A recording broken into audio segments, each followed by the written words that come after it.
Hello दोस्तों, स्वागत करते हैं आपका अपने यूट्यूब चैनल अध्ययन एक्सप्रेस में। दोस्तों, आज हम जीन पियाजे के संज्ञानात्मक विकास के सिद्धांत के बारे में चर्चा करेंगे। दोस्तों, यह सिद्धांत आपके लिए बहुत ही इम्पोर्टेंट है क्योंकि यह सिद्धांत आपके एग्जाम में हर बार पूछा जाता है। इसलिए वीडियो को ध्यान से देखें और लास्ट तक ज़रूर देखें।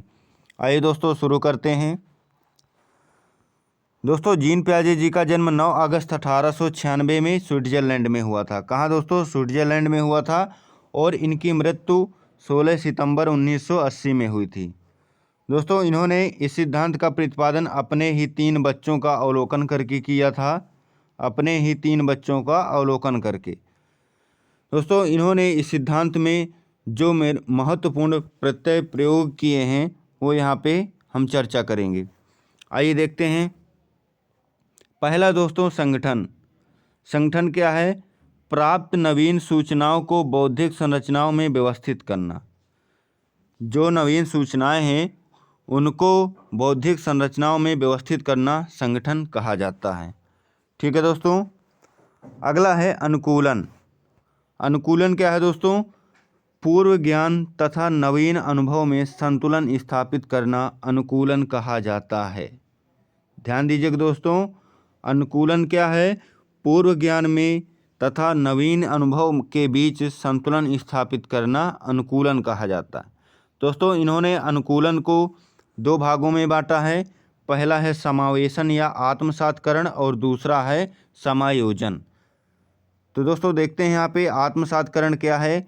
नवीन अनुभवों को पूर्ववर्ती विद्यमान बौद्धिक संरचनाओं में यथावत व्यवस्थित करना समावेशन या आत्मसातकरण कहा जाता है। क्या है दोस्तों?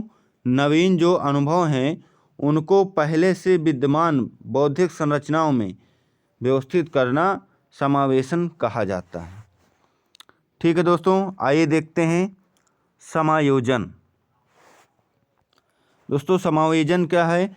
तो समायोजन नवीन अनुभवों की दृष्टि से पूर्ववर्ती बौद्धिक संरचनाओं में सुधार करना, विस्तार करना या परिवर्तन करना। क्या करना दोस्तों?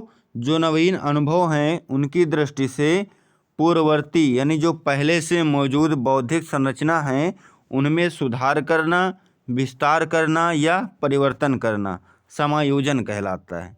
ठीक है। अगला पॉइंट है हमारा बौद्धिक संरचना। बच्चे के मानसिक संगठन या क्षमताओं को बौद्धिक संरचना कहते हैं। किसे दोस्तों? बच्चे के मानसिक संगठन या क्षमताओं को बौद्धिक संरचना कहा जाता है। अगला है दोस्तों साम्य धारण या संतुलन। साम्य धारण या संतुलन। दोस्तों, आत्मसातकरण तथा समिष्टिकरण है यहाँ पे। समिष्टिकरण की प्रक्रियाओं के बीच संतुलन को साम्य धारण कहा जाता है। किसको दोस्तों? आत्मसातकरण की क्रिया तथा समिष्टिकरण की क्रिया के बीच में संतुलन स्थापित करने को क्या कहते हैं दोस्तों? साम्य धारण या संतुलन कहा जाता है। अगला है दोस्तों मानसिक क्रिया। जब व्यक्ति किसी कार्य को करने के लिए चिंतन करता है, क्या करता है दोस्तों? चिंतन करता है, तो उसे मानसिक क्रिया कहा जाता है। अगला है हमारा schema. Very very important point दोस्तों, आपके एग्जाम में पूछा जाता है स्कीमा क्या है। तो यहाँ पे देखेंगे मस्तिष्क में संचित सूचनाओं एवं अनुभव का ढांचा होता है। क्या होता है दोस्तों? मस्तिष्क में संचित सूचनाओं और अनुभवों का ढांचा होता है जिसके अनुसार व्यक्ति प्रतिक्रिया करता है। जिसके अनुसार व्यक्ति प्रतिक्रिया करता है। अगला है दोस्तों स्कीम्स। किसी काम को करने के लिए हमारे पास विभिन्न प्रकार के तथ्य होते हैं, उसे स्कीम्स कहते हैं। ठीक है दोस्तों, यानी जब हम किसी काम को करते हैं तो हमारे पास विभिन्न प्रकार के जो तथ्य होते हैं उन्हें ही स्कीम्स कहा जाता है। ठीक है। अगला पॉइंट है विकेंद्रीकरण। अगला पॉइंट है हमारा विकेंद्रीकरण। किसी वस्तु की एक ही विशेषता के बारे में ना सोचकर उसके अलग अलग पहलुओं के बारे में सोचना विकेंद्रीकरण कहलाता है। ठीक है दोस्तों, जब हम किसी वस्तु की एक ही विशेषता के बारे में न सोचकर बल्कि उसको अलग अलग ढंग से उसके बारे में सोचते हैं तो वह विकेंद्रीकरण कहलाता है। आइए दोस्तों देखते हैं कि जीन पियाजे जी ने संज्ञानात्मक विकास की अवस्थाओं को निम्न भागों में बांटा है। कितने भागों में दोस्तों? 4 अवस्थाओं में बांटा है। पहली है संवेदी पेशी अवस्था। इसका टाइम है दोस्तों 0 से 2 वर्ष। आइए दोस्तों देखते हैं। दोस्तों इस अवस्था की विशेषता है कि इस अवस्था में बच्चे बुद्धि का प्रदर्शन गत्यात्मक क्रियाओं द्वारा करते हैं। ठीक है दोस्तों, गत्यात्मक क्रियाओं यानी अपनी इंद्रियों के द्वारा प्रदर्शित करते हैं, अपने भावों को इंद्रियों के द्वारा प्रदर्शित करते हैं। अगला है संसार के विषय में ज्ञान सीमित होता है। दोस्तों इस स्टेज में बच्चे का जो ज्ञान होता है संसार के बारे में वह सीमित होता है। अगला है दोस्तों बच्चे अपने इंद्रियों के माध्यम से प्राथमिक अनुभव प्राप्त करते हैं। किसके माध्यम से दोस्तों? इंद्रियों के माध्यम से, इसलिए इसे इंद्रिय गामक अवस्था भी कहा जाता है। आइए दोस्तों अगला देखते हैं। अगला पॉइंट है हमारा बच्चों में वस्तु स्थायित्व का गुण आ जाता है।